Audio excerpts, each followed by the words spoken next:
Pada akhir abad ke-13, kerajaan Majapahit muncul sebagai kerajaan Hindu-Buddha yang megah, mencapai masa kejayaannya pada abad ke-14 di bawah pimpinan raja pertamanya, Raden Wijaya, dinobatkan sebagai Sri Maharaja Kertarajasa Jayawardhana pada tanggal 15 bulan Kartika tahun 1215 Saka, atau setara dengan tanggal 10 November tahun 1293. Raden Wijaya memimpin kerajaan Majapahit selama 16 tahun, hingga tahun 1309 Masehi. Puncak keemasan kerajaan Majapahit terjadi saat kepemimpinan Hayam Wuruk, cucu Raden Wijaya, yang memerintah antara tahun 1350 hingga 1389 Hayam Wuruk didampingi oleh Patih Gajah Mada, sosok kunci yang memainkan peran penting dalam kejayaan kerajaan ini. Gajah Mada diangkat sebagai Patih Amangku Bumi pada tahun 1336 bersumpah dengan Amukti Palapa atau Sumpah Palapa saat penobatannya. Sumpah tersebut mencerminkan tekad Gajah Mada untuk menyatukan Nusantara di bawah bendera Majapahit. Slamet Muljana menjelaskan bahwa dalam sumpah tersebut, Gajah Mada berambisi untuk menguasai sejumlah negara di luar Majapahit. Negara-negara yang termasuk dalam sumpah tersebut meliputi Gurun, Lombok, Seran, Seram, Tanjung Pura, Kalimantan, Haru, Sumatera Utara, Pahang, Malaya, Dompo, Bali, Sunda, Palembang, Sriwijaya, dan Tumasik, Singapura. Gajah Mada berhasil merealisasikan sumpahnya dengan luasnya wilayah yang dikuasai oleh Kerajaan Majapahit. Kerajaan Majapahit meliputi sebagian besar wilayah Sumatera, Kalimantan, Semenanjung Malaya, dan kepulauan di sekitar Jawa. Kitab Negara Kertagama Pupuh 13 dan 14 mencatat negara-negara yang dikuasai oleh Majapahit, yang ternyata lebih banyak daripada yang tercantum dalam Sumpah Nusantara. Begitulah, dalam gemerlap kejayaannya, kerajaan Majapahit di bawah kepemimpinan Hayam Wuruk dan Gajah Mada berhasil mengukir prestasi dengan memperluas wilayahnya hingga ke pelosok Nusantara. Sumpah Palapa menjadi tonggak sejarah yang menggambarkan keberanian dan keteguhan hati Gajah Mada dalam menjalankan misinya untuk menyatukan Nusantara di bawah panji kebesaran Majapahit.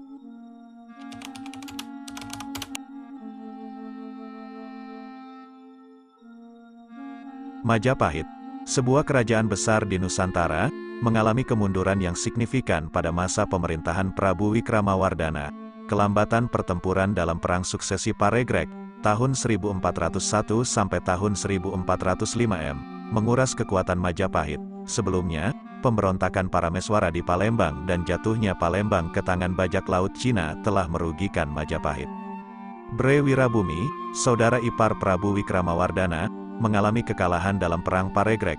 Kepalanya dipenggal oleh Bre Narapati, yang kemudian membawanya ke Majapahit. Uniknya, dalam perang ini, sekitar 170 prajurit utusan Kaisar Cina yang datang bersama Laksamana Cheng Ho turut tewas akibat salah paham. Setelah Perang Paregreg, pemberontakan-pemberontakan meletus di berbagai daerah Majapahit saat Rani Suhita menggantikan Prabu Wikramawardhana. Arya Damar dari Palembang bahkan berhasil menaklukkan Bali dan menumpas pemberontakan di Pasunggiri. Namun, kekuatan Majapahit semakin terkikis. Di bawah kepemimpinan Rani Suhita, tokoh-tokoh berjasa kepada kerajaan dikucilkan, dan intrik dalam perebutan kekuasaan memicu konflik internal. Beberapa tokoh yang jujur dan kuat diusir tanpa alasan yang jelas, seperti Mahapatih Tuan Kanaka. Rani Suhita berkuasa hingga wafatnya pada tahun 1447 Masehi. Karena tidak memiliki putra, adiknya, Dyah Kertawijaya, menggantikannya sebagai Prabu Brawijaya V. Dyah Kertawijaya merupakan raja pertama yang memberikan perhatian besar kepada perkembangan agama Islam di Majapahit. Ketertarikan Dyah Kertawijaya pada Islam tampak dari istrinya yang berasal dari Campa dan Cina yang beragama Islam. Beberapa putra Dyah Kertawijaya juga dikenal sebagai pemeluk Islam. Kebijakan-kebijakan Dyah Kertawijaya memberikan peluang bagi orang-orang Islam untuk menduduki jabatan penting di Majapahit. Selain itu, sejumlah istri dan putra-putra Dyah Kertawijaya juga memeluk Islam. Kebijakan-kebijakan raja ini memberikan peluang bagi orang-orang Islam untuk menduduki jabatan penting di Majapahit. Misalnya, Arya Teja dan Arya Lembu Sura yang beragama Islam diangkat menjadi pejabat tinggi di Majapahit. Demikianlah, periode pemerintahan Prabu Wikramawardhana hingga Dyah Kertawijaya menandai kemunduran Majapahit, yang dipengaruhi oleh konflik internal, pemberontakan di berbagai daerah, dan perubahan kebijakan terkait agama.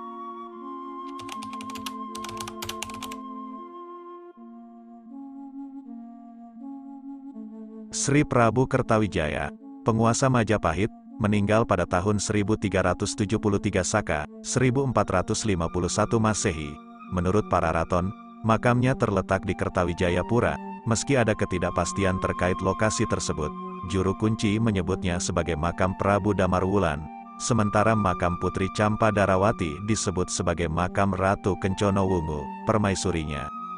Setelah kematiannya, Majapahit dilanda konflik suksesi yang berlarut-larut. Dyah Wijaya Kumara Bre Pamotan naik tahta dengan gelar Sri Raja Sawardana di Keling Kahuripan, menunjukkan keanehan karena hanya menantu Sri Prabu Kertawijaya. Namun, dalam waktu singkat, Sri Raja Sawardana kehilangan ingatan dan meninggal tenggelam setelah melompat dari perahu. Penerusnya, Hyang Purwawisesa, memerintah selama 10 tahun dengan melanjutkan kebijakan Sri Prabu Kertawijaya yang memberi peran penting kepada kerabat Islam. Raden Patah, saudara tiri, diangkat menjadi pecat tanda di Bintara, dan kebijakan serupa dilanjutkan di masa pemerintahan putranya, Bre Pandan Salas Dyah Suraprabawa. Namun, Majapahit semakin terpecah-pecah, dan setelah kematian Hyang Purwawisesa, Bre Kertabumi naik tahta. Konflik perebutan kekuasaan muncul, dan setelah 4 tahun, Dyah Ranawijaya Girindrawardana merebut kembali kekuasaan dari Bre Kertabumi. Keadaan semakin rapuh, dan pada tahun 1396 Saka, 1474 Masehi, Sri Prabu Suraprabawa lari dari ibu kota Majapahit. Bre Kertabumi, yang memproklamirkan diri sebagai Maharaja Majapahit, ditentang oleh keturunan Sri Prabu Kertawijaya dan Adipati Pesisir Muslim. Terjadi dualitas kekuasaan dengan Dyah Ranawijaya Girindrawardana. Bre Kertabumi hanya bertahan kurang dari 4 tahun, karena pada tahun 1400 Saka, 1478 Masehi, Dyah Ranawijaya Girindrawardana menyerang Majapahit dan mengakhiri kekuasaannya. Kondisi Majapahit semakin memburuk, dan setelah serangan Girindrawardana, wilayah kekuasaan terpecah-pecah. Hasan Jafar mengungkapkan bahwa Majapahit mengalami perpecahan menjadi kadipaten-kadipaten kecil yang akhirnya membebaskan diri dari kekuasaan pusat. Kondisi ini ditandai dengan munculnya wilayah-wilayah baru dan perkembangan baru di pesisir utara Jawa serta Asia Tenggara secara umum. Majapahit, yang dulunya besar dan kuat, akhirnya merosot dan tidak dapat bertahan lebih lama lagi hingga akhirnya runtuh.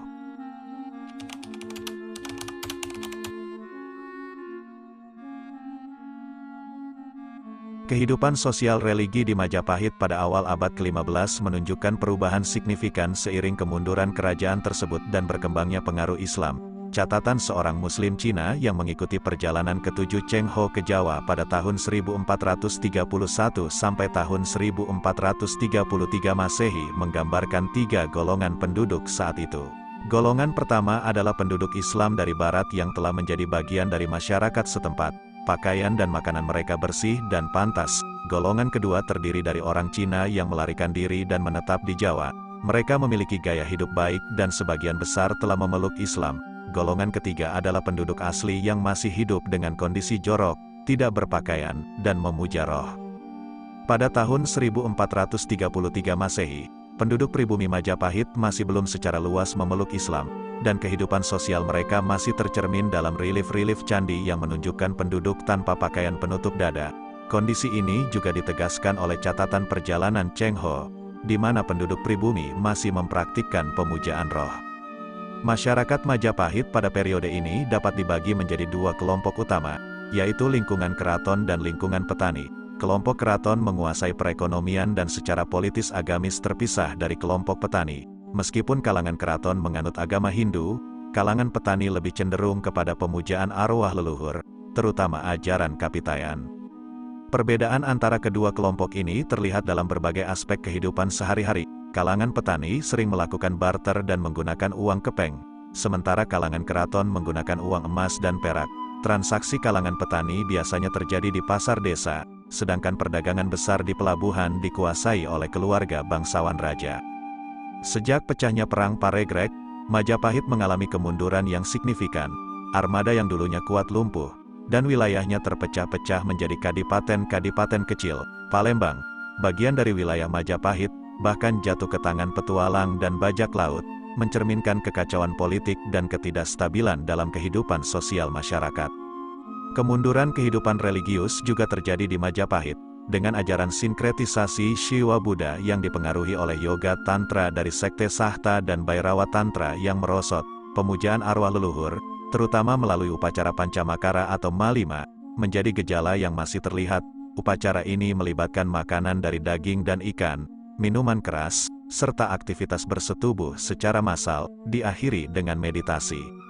Masyarakat Majapahit pada saat itu juga terlibat dalam pemujaan kuburan dan nenek sihir, dengan adanya leyak-leyak dan hantu-hantu kuburan yang berkeliaran di sekitar tempat pemakaman. Ajaran Bhairava merosot menjadi pemujaan terhadap Bhairava-Bhairawi haus darah dalam bentuk sengguhu-sengguhu palsu.